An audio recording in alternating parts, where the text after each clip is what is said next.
مسلم اور بخاری شریفین میں سید دو عالم صلی اللہ علیہ وسلم کا ارشاد مبارک موجود ہے۔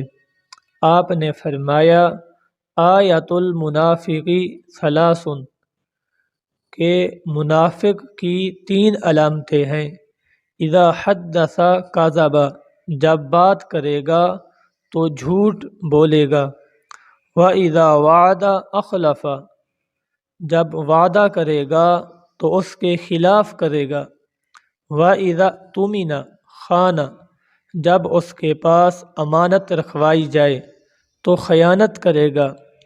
جبکہ ایک روایت میں یہ بھی الفاظ موجود ہیں، جب وہ جھگڑا کرے گا تو بیہودہ بولے گا، گالیاں دے گا، بیہودہ بکے گا۔ تو سامعین کرام، ہمیں مسلمان ہونے کی وجہ سے جو علامتیں سید دو عالم صلی اللہ علیہ وسلم نے منافق کی بیان کی، ان علامتوں سے بچنا چاہیے اور ان سے پرہیز کرنا چاہیے۔